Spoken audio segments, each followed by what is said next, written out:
Dear students, আমরা voice চেঞ্জের যে আলোচনার অংশে ছিলাম সেটা হচ্ছে আগের যে পার্টগুলো ছিল সেই পার্টগুলোতে আমরা আলোচনা করেছি ভয়েস চেঞ্জের মাদার রুলসগুলো কী। আজকে আমরা খুব গুরুত্বপূর্ণ একটা অংশে আসছি, সেটা হচ্ছে ডবল অবজেক্ট যদি কোনো ভার্বে থাকে তাহলে তার ভয়েস চেঞ্জের রুলসটা কী হবে।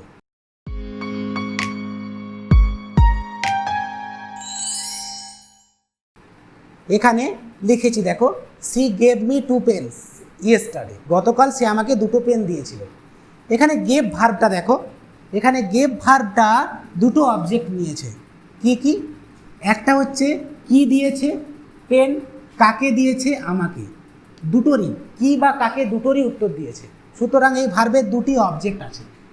তো এটা যেহেতু একটা ট্রানজিটিভ ভার্ব, অবজেক্ট তো আছেই, দুটো যেহেতু অবজেক্ট আছে তাই এই ট্রানজিটিভ ভার্বটিকে বলা হবে ডাই ট্রানজিটিভ ভার্ব।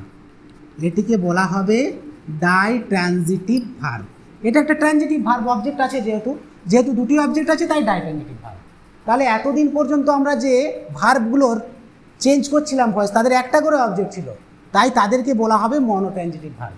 অর্থাৎ নর্মাল ট্রানজিটিভ ভার্বগুলো হচ্ছে সবাই মনোট্রানজিটিভ ভার্ব। তোমাকে যদি কেউ প্রশ্ন করে মনোট্রানজিটিভ ভার্ব কি, ঘাবড়ে যাওয়ার কিছু নেই। নর্মাল ট্রানজিটিভ ভার্বগুলো অর্থাৎ বলবে যে সমস্ত ট্রানজিটিভ ভার্বের একটি অবজেক্ট আছে তারা মনোট্রানজিটিভ, যাদের দুটি অবজেক্ট আছে তারা ডাই ট্রানজিটিভ। তবে বলবো ট্রাই ট্রানজিটিভের অস্তিত্ব খোঁজার দরকার নেই, ঠিক আছে? 3টে অবজেক্ট পাবে না তুমি। ওকে, তো দেখো ডাই ট্রানজিটিভ ভার্বগুলোর ক্ষেত্রে আমরা যে দুটি অবজেক্ট পাবো তাদের মধ্যে জেনারেলি এক্সেপশন কিন্তু আছে। জেনারেলি একটা লিভিং, দেখো মি এখানে লিভিং, এবং একটি নন লিভিং হবে, একটি জীবিত এবং একটি মৃত হবে, ঠিক আছে? একটি অ্যানিমেট হবে, একটি ইনঅ্যানিমেট হবে। তো ডাই ট্রানজিটিভ ভার্বের যেটি লিভিং অবজেক্ট তাকে বলা হবে ইনডাইরেক্ট অবজেক্ট, এবং যেটি নন লিভিং অবজেক্ট তাকে বলা হবে ডাইরেক্ট অবজেক্ট। তো তোমাকে যদি প্রশ্ন করা হয় এখন ডাইরেক্ট অবজেক্ট কি, ইন্টারভিউ প্রশ্ন করা হচ্ছে, তাহলে কি বলবে?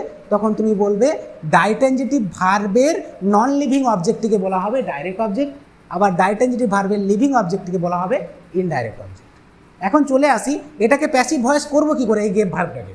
তাহলে করতে গেলে অধিকাংশ গ্রামার বইয়ের মধ্যে দেখবে লেখা আছে যে কোনো একটা অবজেক্টকে তুমি সাবজেক্ট করে নিয়ে আসো, কিন্তু আমি বলবো একটা প্রেফারেবল জিনিসকে নিতে হবে। সেটা কি? সবসময় ডাই ট্রানজিটিভ ভার্বের যেটি লিভিং অবজেক্ট অর্থাৎ ইনডাইরেক্ট অবজেক্ট তাকেই প্যাসিভ ভয়েসে সাবজেক্ট করাটা যুক্তিসঙ্গত। ইট ইজ প্রেফারেবল, এটা প্রেফারেবল, আমি একেও নিতে পারি, ঠিক আছে? তাহলে প্রেফারেবল ওয়েতেই চেঞ্জটা করি। সেটা কি? তাহলে মি থেকে কী হবে? তাহলে সি গেভ আর মি এটা নিয়েছি, তাহলে 3টে থেকে আমি ভয়েস চেঞ্জ করবো, 3টে থেকে 5টা করবো, সেই আমাদের 1 নম্বর রুলস। মি থেকে কি আসবে? আই, গেভ পাস্ট টেন্সে আছে, তাহলে ওয়াজ ওয়ারের মধ্যে কে বসবে? সিঙ্গুলার হিসাবে ওয়াজ, তারপরে আই ওয়াজ, এরপরে থার্ড ফর্ম তো করতেই হবে given. Okay, I was given, এরপরে মনে রাখবে যেটিকে তুমি অবজেক্ট হিসাবে নিলে না, এই থার্ড ফর্মটি করার পরে তাকে বসিয়ে দেবে। আই ওয়াজ গিভেন 2 পেন্স বসিয়ে নিলাম। এরপরে যেমন বসাতে হয় লিঙ্কার দিয়ে, প্রিপোজিশন দিয়ে, বাই হার, এগুলো তো তোমরা জানোই। তাহলে কটা হলো দেখো, 3টে থেকে 5টা। আই ওয়াজ গিভেন এটা তো নিইনি, বাই হার 3টে নিয়েছিলাম, 3টে থেকে অবশ্যই 5টা হবে, একটা বি ভার্ব আসবে এবং একটা বাই আসবে। এখন ব্যাপারটা হচ্ছে, তো 2 পেন্স তো নন লিভিং অবজেক্ট ছিল, তাহলে এর দোষটা কোথায় যে একে আমরা নিচ্ছি না এখানে, অথচ একে অবজেক্টই নাম দিচ্ছি তা নয়?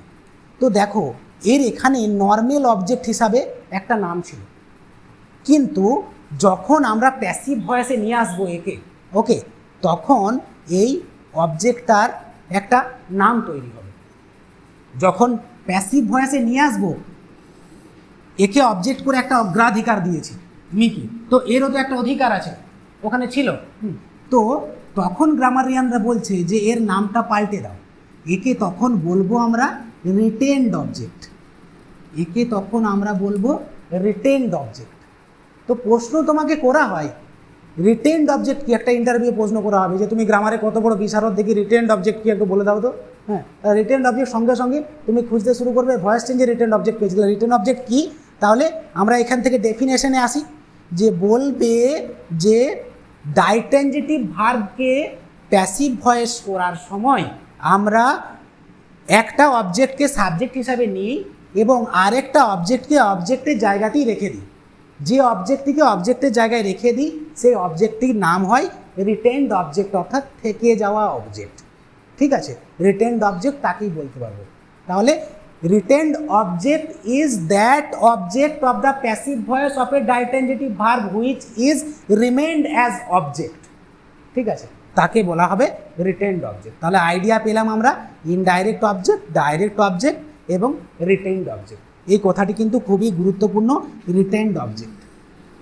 ওকে, যদি ইলাস্ট্রেটিভ কোনো কোশ্চেন হয়, হয়তো তোমাকে কোনো একটা সেন্টেন্স দিয়ে দেওয়া হলো, অবজেক্টিভ কোশ্চেনই আমি বলছি, সেন্টেন্স দিয়ে দেওয়া হলো, তারপরে এটাকে আন্ডারলাইন করে দেওয়া হলো, আন্ডারলাইন করে দিয়ে পরে তোমাকে কোশ্চেন করা হচ্ছে যে the underline part is called retained object, direct object, indirect object, factitive object, cognate object, reflexive object, যা কিছু বলে দিল, তাহলে তখন তুমি সঙ্গে সঙ্গে রিটেনড অবজেক্টে দাগ দিবে। ওকে, এখান থেকে তুমি কিন্তু বুঝতে পারো। আচ্ছা, তাহলে এটা তো গেল। এরপর ডবল অবজেক্ট যদি এই রকম হয়, যদি ডবল অবজেক্ট এই রকম থাকে, ধরো যে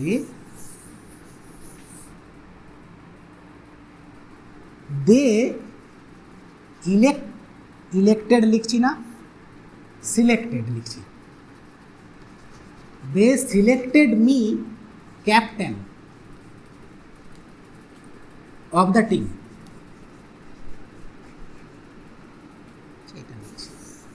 দে সিলেক্টেড মি ক্যাপ্টেন ইন, তাহলে তারা আমাকে নির্বাচিত করেছিল ক্যাপ্টেন হিসাবে।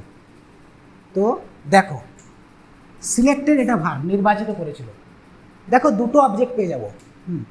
কাকে নির্বাচিত করেছিল? আমাকে। তাহলে কি নির্বাচিত করেছিল, কি বা কাকে দিয়ে প্রশ্ন উত্তর হবে, কি নির্বাচিত করেছিল? ক্যাপ্টেন নির্বাচিত করেছিল। তো মজার বিষয় হচ্ছে একটু আগে যেটা জানলাম যে ডাইটেনজেটিভ ভার্বের একটা লিভিং আর একটা নন লিভিং হয়, তো তুমি লক্ষ্য করে দেখো দুটোই লিভিং, দুটোই লিভিং, আমিও জীবিত আর ক্যাপ্টেনও জীবিত হয়েছে। এই ক্ষেত্রে কি হবে? এই ক্ষেত্রে কি করা যাবে, আমরা এই ক্ষেত্রে দুটো অবজেক্টের আলাদা আলাদা নাম দেব। সেই নামটা আমি এখনই বলছি। এই ক্ষেত্রে ভয়েস চেঞ্জ করার সময় আমরা লক্ষ্য রাখবো যে যেটা তোমার ডেজিগনেশন, যেটা পদ, সে ডেজিগনেশন কোনো দিন সরে আসবে না। ঠিক আছে, ডেজিগনেশন মানে এটা তোমার চেয়ার, এটা ক্যাপ্টেনই হোক আর প্রেসিডেন্টই হোক, এটা তোমার চেয়ার, চেয়ারটা কখনো সরে আসবে না সাবজেক্টের জায়গায়, তুমি সরে আসবে। ঠিক আছে, ওকে, তাহলে কে সরে আসবে?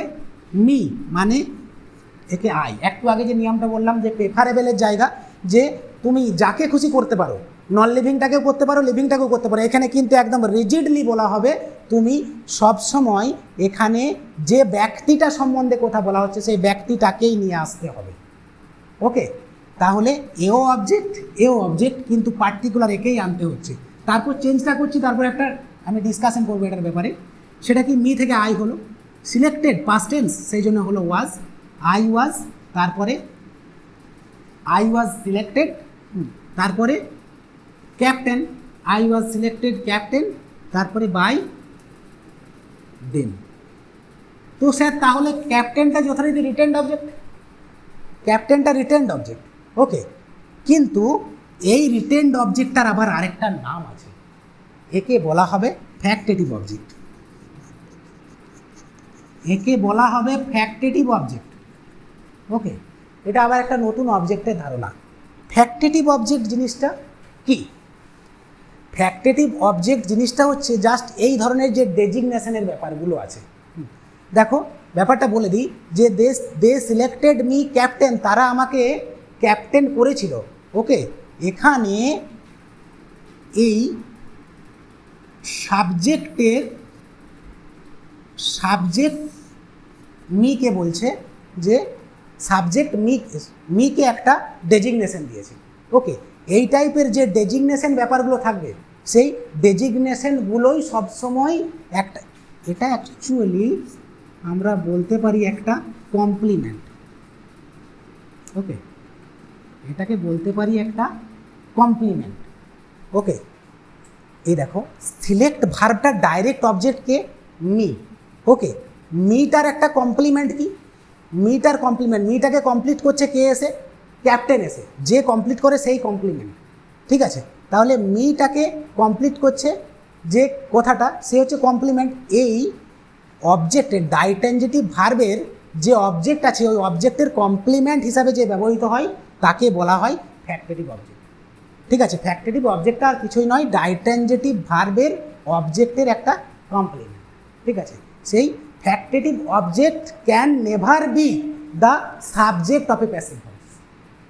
এটাই হচ্ছে মূল রুল। ফ্যাক্টেটিভ অবজেক্ট কখনোই প্যাসিভ ভয়েসের সাবজেক্ট হতে পারবে না। কারণ ধরো এটা যদি ক্যাপ্টেন নিয়ে আসো, ক্যাপ্টেন ওয়াজ সিলেক্টেড মি, এরকম করে আমরা করতে পারবো না। ঠিক আছে, সবসময় একেই নিতে হবে। ঠিক আছে, তাহলে আমরা এই সিদ্ধান্তে উপনীত হলাম যে factitive object can never be the subject of A passive voice. কেমন? এটা হচ্ছে ডবল অবজেক্টের আরেকটি কেস গেল। দুটোই যদি জীবিত হয় সেই ক্ষেত্রে এটা হবে। পরবর্তী অংশে আসছি আমরা। পরবর্তী অংশটা হচ্ছে যদি এই রকম থাকে যে he ran a race, he ran a race. ঠিক আছে, সে একটা দৌড় দৌড়েছিল। ওকে, সে একটা দৌড় দৌড়েছিল। এই ক্ষেত্রে কি হবে দেখো, র্যান ছুটেছিল। ওকে, ছুটেছিল, তাহলে হি র্যান, এটা ছেড়ে দাও। আচ্ছা দেখো এইখানেই ভাব সম্পূর্ণ হয়ে গেছে। হি র্যান, সে ছুটেছিল। কি ছুটেছিল? ছুট ছুটেছিল।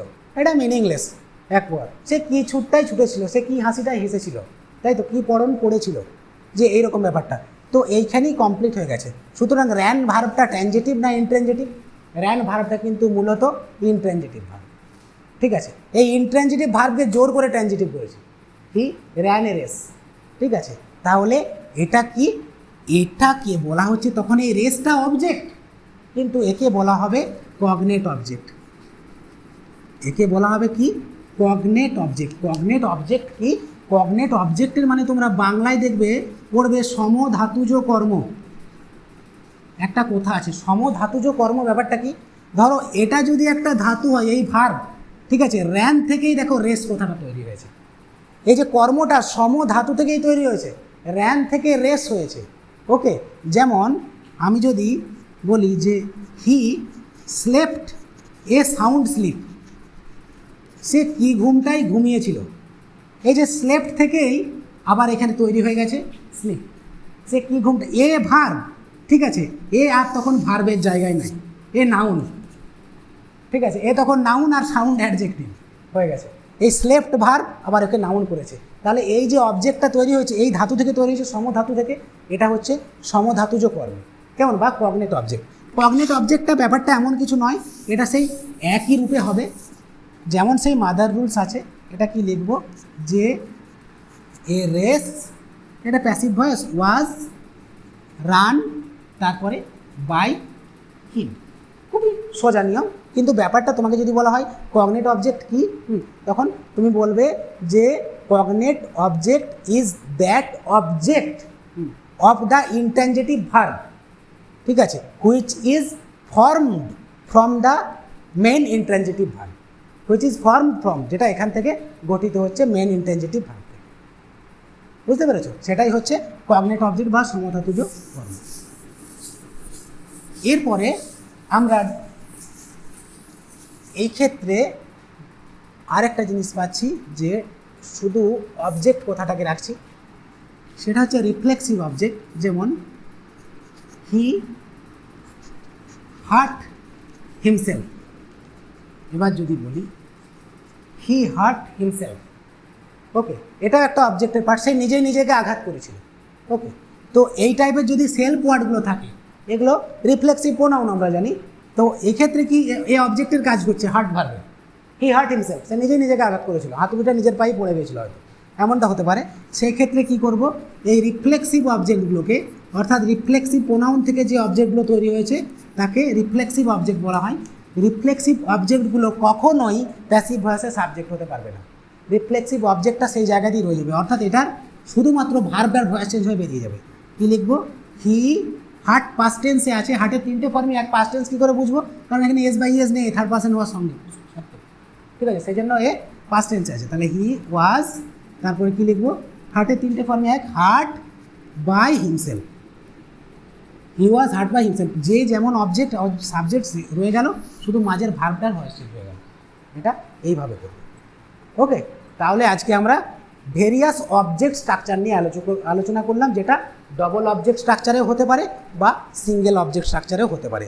অবজেক্ট সম্বন্ধে যে যে অবজেক্টগুলি জানলাম সেটা হচ্ছে ডাইরেক্ট অবজেক্ট, ইনডাইরেক্ট অবজেক্ট, তারপরে জানলাম retained object, cognate object, factitive object, reflexive object. ঠিক আছে, বাস আজ এটুকুই। আমরা নেক্সট ক্লাসে আরও অন্য নিয়ম নিয়ে আলোচনা করব। ধন্যবাদ।